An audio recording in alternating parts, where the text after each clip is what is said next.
When Franklin Jones died, his remaining followers packed his body with dry ice for 3 days so that people could pay their respects. And then it was brought to a meadow on the group's island in Fiji, where Jones had said he wanted to be buried. James Steinberg, one of Jones's most devoted followers, says more than 300 people traveled to Fiji for the funeral. I wasn't there. I'd left the group about 7 years earlier, after being raised in it and being part of it until I was 16. Now I was busy living my own life. By this point, I'd met the woman who would eventually become my wife at a poetry reading. In 2012, we got married in a redwood grove in Big Sur. We wrote poems together, traveled, lived in New York for a while, recently moved to Los Angeles, adopted a small, fluffy dog with a black patch on his eye, who sleeps on his back in our bed. All the good memories have flooded over the bad ones. And while I was working on the story of Franklin Jones, my wife and I found out that she was pregnant. A few weeks later, while I was carrying out interviews with my parents, I got to tell them the news, that soon I'd be a parent too. Now when I think about Franklin Jones, I think about my son.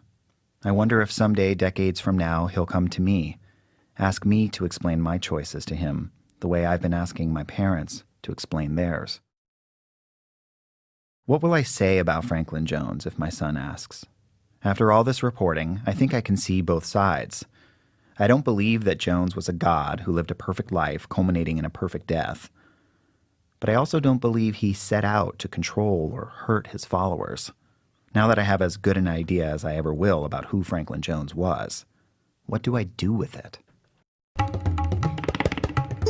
Give me your attention at any moment, and you will receive this grace. The only thing I could think was that if God ever had a voice, that is what it would be. And I fell asleep listening to that, and I had the most extraordinary dreams you wouldn't believe. And in my story, he's a villain. But I forgive him. But I'm not a me, you see? I literally am you.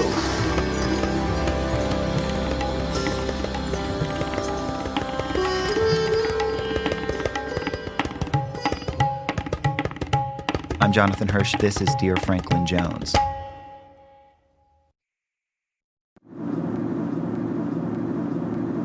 Today, on my last day of interviews, I drive the winding roads towards Franklin Jones's property in Northern California. It's been half a lifetime since I visited the complex where I spent much of my childhood as a member of his group. My mind is racing. How will it feel to be back? Jones's group hasn't really grown in decades. By their own estimates, there are still about 1,000 followers. It's hard to confirm the numbers. But there is one new guy living near the sanctuary that my dad's friend James wants me to meet. His name's Nicholas Wagner. He shows up with this iPad playing a bluesy rock version of Hare Krishna.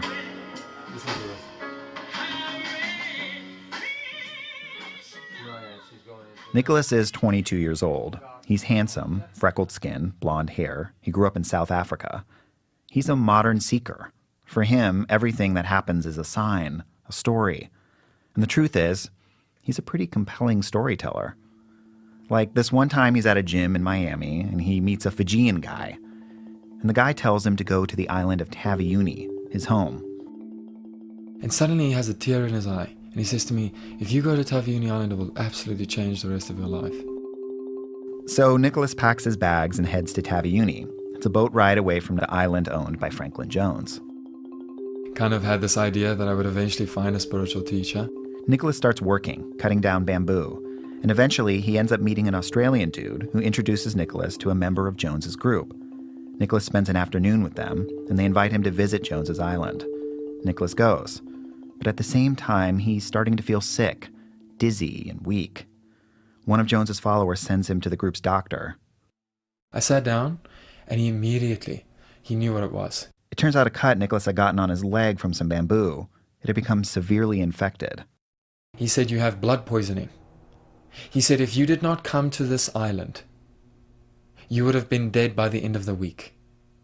As Nicholas is recovering, a follower of Jones gives him an iPad with talks of Jones on it. Oh, wow. When I heard that man, Adidas Samraj, speaking Was it the first time? for the first time, the only thing I could think was that if God ever had a voice, that is what it would be. And I fell asleep listening to that, and I had the most extraordinary dreams you wouldn't believe. And I remember feeling like this being that's talking right now has been with me for my entire life. So Nicholas dedicates his life to spreading the word of Franklin Jones, meditating on him and living with the remaining followers of his group. Then in 2014, he leaves Fiji and comes to California. He says he's jealous of people like me who interacted with Jones in real life. And do you sometimes wish that you could have met him in person? There is not a day that goes by that I don't wish that. Me, James, and Nicholas eat sandwiches together. I see a lot of myself in Nicholas. Honestly, it scares me a bit hearing him talk. I actually find myself trying not to make eye contact. I also see how James nurtures him, lets him borrow his books, and stays up late talking to him about the Dharma. He did the same thing for me. I leave Nicholas and head up to what was Jones's sanctuary. My stomach is doing somersaults, and it's so dramatically different than I remember. The hillsides are barren. They've burned all the way to the top of the mountain. The trees, the oaks are naked. On the mountain, trees used to shroud the road on all sides.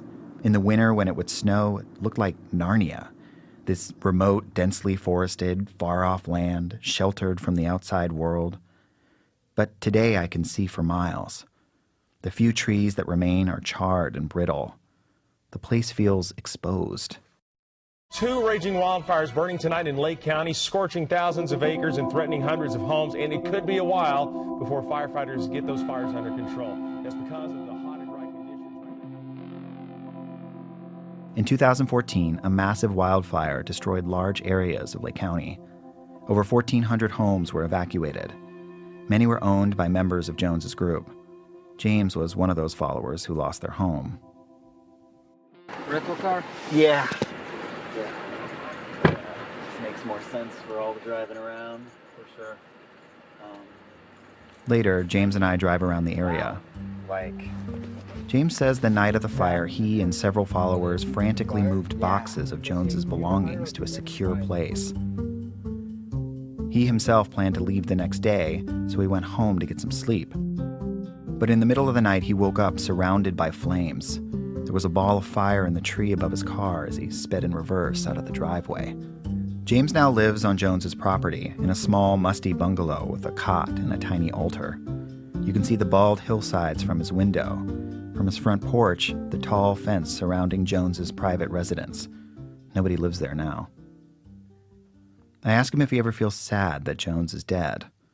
And he says every once in a while he comes across a book that Jones would have liked, and he gets a twinge of sadness. When we would see him in the early years, every time when we would leave his house, we'd all line up and get a hug. I've hugged him 100 times.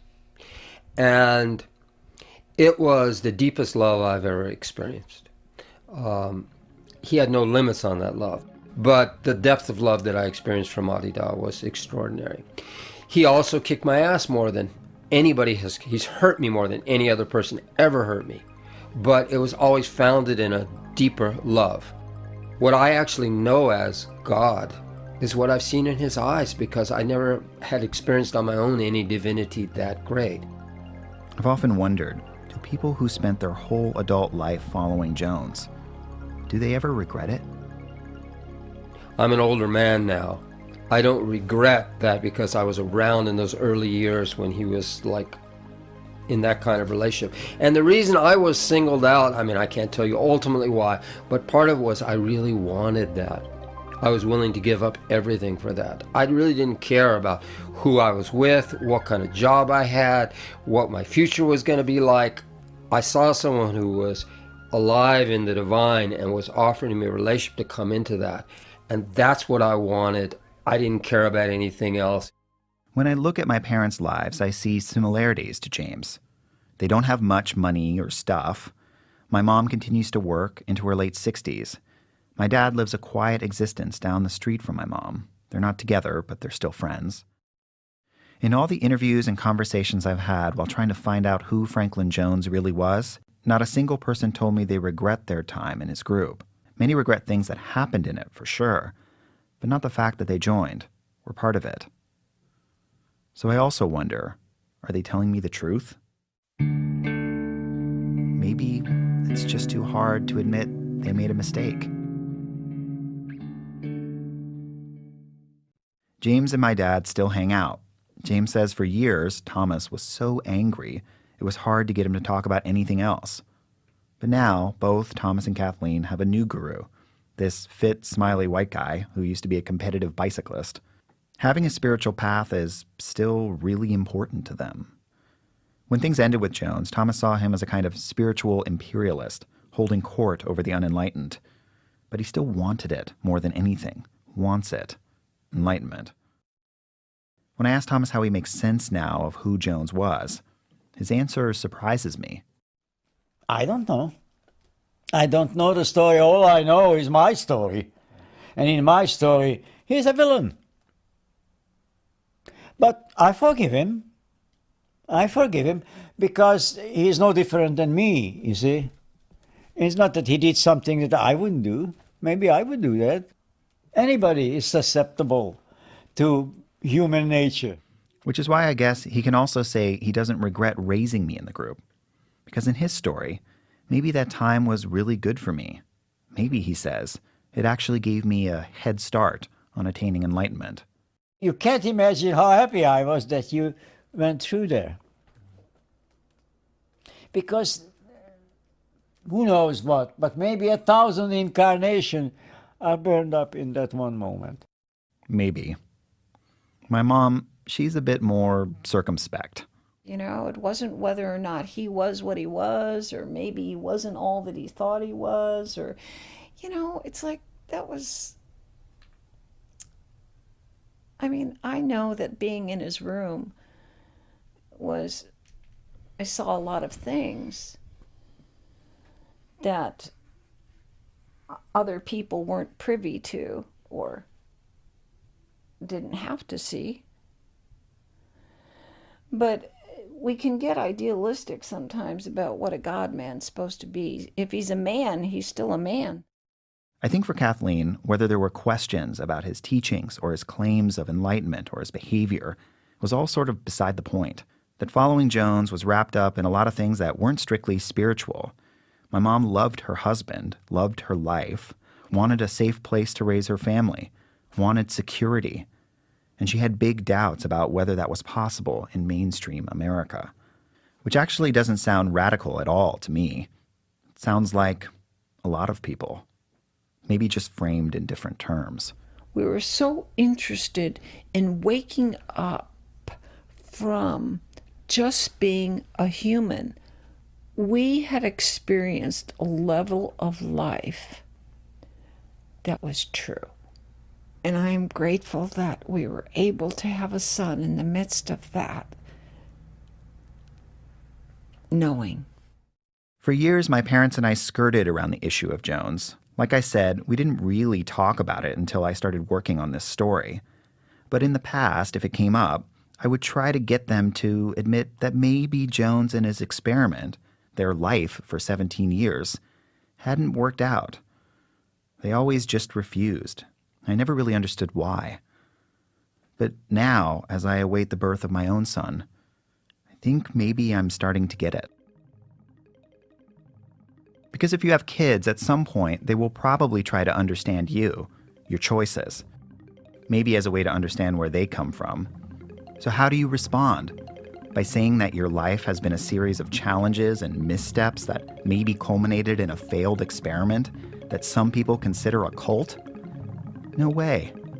You tell the best version of your story, the version you think will bring your children the most happiness, the version you can best live with.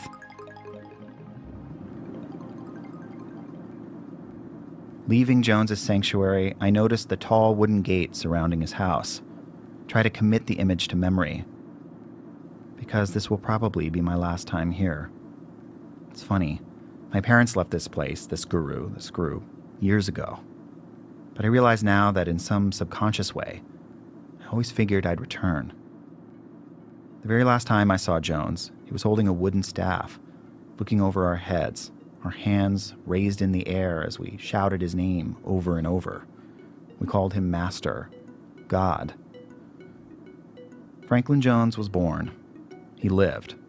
He believed in a bunch of things, and my parents believed many of those things. For a while, I believed them too. Jones tried to make all those beliefs into something real. Along the way, he inspired some people and hurt others. And then one day, after I'd left, tried to find my own path and tried to forget him, he died. Until this project, I'd never thought of Jones's group as a cult. I mean, other people have said it to me plenty of times. But it was only recently that I permitted myself the thought that Jones's group, yeah, it could have been a cult. Maybe my parents did raise me in a cult. And allowing that one thought to enter my mind, I realized it was the thing I'd spent my life resisting. And you know, some part of me still wonders, maybe I'm just not seeing it the right way. Maybe I haven't read enough of the thousands of books on Jones's reading list using the hashtag #DearFranklinJones. And you can submit your questions or comments on our website, dearfranklinjones.com. Click on the Contact Us button on the top of the homepage. Thank you so much. Hey y'all, this is Caroline Irvin. And Kristen Conger. We are the hosts of Unladylike, the show that finds out what happens when women break the rules. And we just wrapped up a whole season full of exciting episodes covering everything from women getting gaslit at the doctor's office. And she kind of looked at me with this face that to me said, like, why are you crying? To making a slam dunk. At the end of the day, you asked for it, and we brought it, we delivered. What else do you want? But our season climaxed with a very special episode. I mean, we regulate vibrators more than we regulate guns in this country. And I just can't wrap my head around that. We look into the biz behind the buzz, if you will, to find out what's standing between us and the good vibes we deserve. You can hear that episode and all the rest of them by searching for Unladylike wherever you listen to podcasts.